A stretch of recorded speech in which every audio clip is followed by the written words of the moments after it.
About America is this: how exactly do you get into a prestigious university? What are the standards? Well, remarkably, nobody really knows the answer. College admissions is a bewildering mystery to most of us. It's a treasure map with the directions obscured. And that's not an accident. Colleges consistently refuse to explain how they admit students. Usually it takes legal action to find out. Secrecy is the key to their power, and they guard it jealously. But there are some facts available. Thanks to whistleblowers in college admissions offices and a series of civil rights lawsuits filed over the years, we do know something about admission standards. The main thing to understand going in is that no matter what you may have heard, higher education is not really a meritocracy. There aren't a lot of slow kids at Harvard, but that doesn't mean the smartest and hardest working applicants get in. Often they don't get in. Other factors come into play. The first and probably least publicized of these is legacy admissions.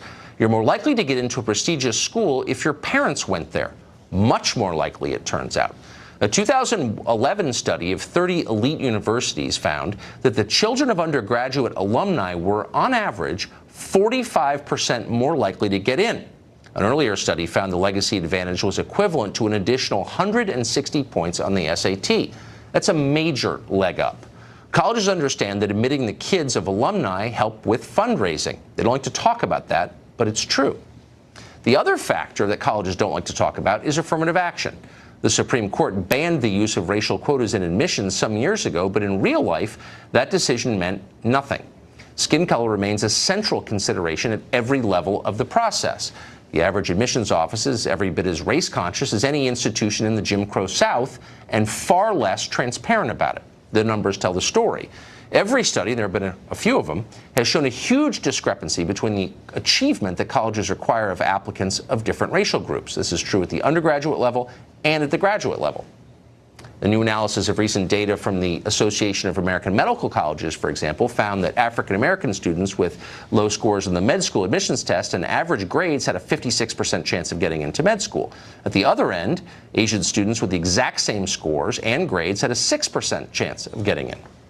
So facts like these have spurred lawsuits from groups and individuals alleging discrimination, and in every case, the data they've unearthed prove there's been discrimination.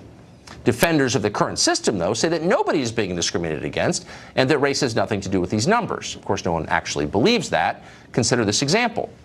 At Caltech, which has a rare race-neutral admissions policy, the student body was 43% Asian in 2013. At Harvard, which erects quotas against Asians, as it once did against Jews, that number was 18%, roughly where it has been for years, even as the number of Asian applicants has risen. When skin color becomes a criterion for admission, some people lose. But who exactly wins? No one ever asked that. Now, we know who's supposed to benefit. Affirmative action was designed to level the playing field for Americans whose ancestors had been discriminated against. Primarily, this meant black applicants. Yet 50 years after affirmative action began, the percentage of African Americans at many elite colleges appears to be dropping, even as schools boast about being diverse. How is that happening? Simple. Foreigners are taking their place. Under the rules of race-conscious admissions, the son of a Nigerian tycoon meets the same standards and checks the same box as the son of a single mother from the south side of Chicago. Both are black, so for the purposes of diversity goals, they're exactly the same. But in fact, they're not the same at all. One is poor, American, and descended from people brought to this country by force. You'd probably want to help that kid. The other is a rich foreigner, well-connected, and far more likely to have attended a selective private school. He doesn't need your help. Yet who has a better chance of leveraging diversity standards to get into Harvard? You know the answer. The rich kid does. He gets an advantage he hasn't earned and doesn't deserve, and that's a win for him. Harvard wins, too. It gets to brag about being inclusive. Meanwhile, the kid on the south side of Chicago doesn't go to college at all. This is happening at schools all over this country, and the trend is accelerating as immigration accelerates. A 2007 study found that among black students at the top 28 American universities, the percentage of immigrants was about double the representation in the broader population. At Ivy League schools, students from immigrant families accounted for fully 41% of black freshmen. At Harvard, a study 3 years earlier found that 2/3 of all black undergraduates were from immigrant backgrounds. This is the opposite of what affirmative action was designed to do. Yet over time, the definition of who is eligible for affirmative action has expanded even further, moving even farther away from where it began. In many places, illegal aliens now qualify for lower admission standards. Universally identifying as Hispanic rather than white gives applicants the equivalent of 130 points on the SAT. So this is a huge advantage for newly arrived immigrants over native-born Americans. Yet it's puzzling if you think about it. Why should the descendant of Spanish conquistadors get preference over the great-grandchild of indentured Irish servants? What injustice is resolved by putting one over the other? How is that fair? How is it just? Well, of course, it isn't fair or just, which is why it is never explained or defended, only imposed. Americans lose in this arrangement. African Americans get shafted completely in favor of foreigners with no connection to this country or its history. Yet few complain about this because almost nobody really understands what is happening. And that's why the admissions process is secret, so you won't challenge it. Catherine Lehman is chairwoman of the U.S. Commission on Civil Rights. She spoke with us about all of this just a minute ago. Thank you very much for coming on. Thank you for having me. So what's the purpose of affirmative action? Why do we have it? Well, the goal is to make sure that our colleges and universities have a chance to achieve the diversity that they say that they want for their schools, where the long-standing precedent is that they can use affirmative action if there are no other means to achieve that diversity and to be able to satisfy their educational mission. So it's not an attempt to redress past wrongs. It's simply for the sake of variety. Well, it started as an attempt to address past wrongs. I think that goal continues to exist, but the reality is that schools have, of long standing, said that what they want to do is to educate students to live in, work in, be prepared for an increasingly global society and to be able to be full participants in the world that they will enter. And so achieving diversity is one way of making sure that students are able to be educated toward that end. So if you factor sports out of it, and this has been done, and you reduce it to grades and test scores, it still remains true that Asians, East Asians, Chinese particularly and Koreans, score like 500 points higher than other groups with the same admissions rates. And so here's a flaw in your analysis. Yes. You're reducing it to the test scores and the grades, which the court has said specifically you cannot do.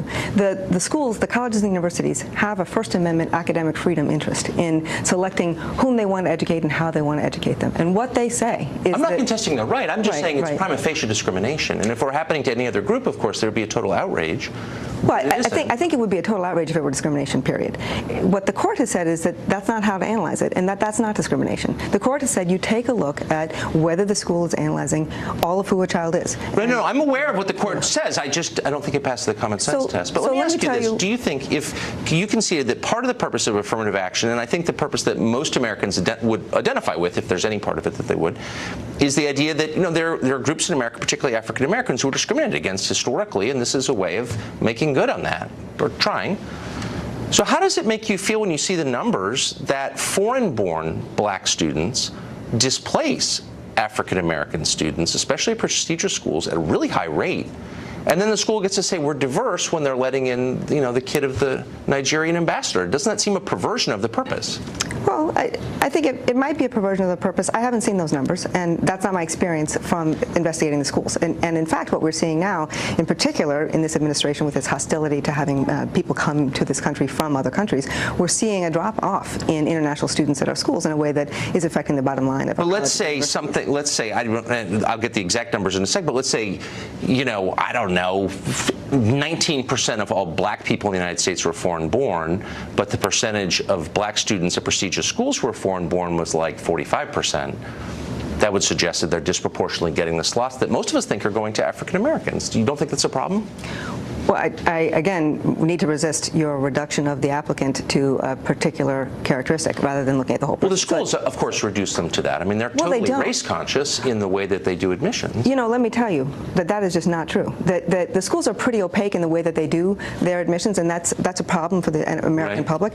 But I've overseen investigations in colleges and universities on exactly this topic, and what I've seen time and time and time again is that the schools actually do a very good job of taking a look at what the students say about themselves, what their recommenders say Okay, about then my them, last who they question, are. we're almost out of time, is why can't we judge that for ourselves? Since this is the gateway to wealth and power in this country, a degree from a prestigious school, and the government subsidies are overwhelming, and the tax breaks are overwhelming, why don't I have a right to know what the criteria are that they're using?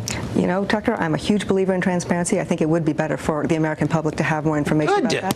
When I was at the Office for Civil Rights, we entered into a resolution agreement with Princeton on this topic, and we evaluated exactly this question, and we made our analysis very public.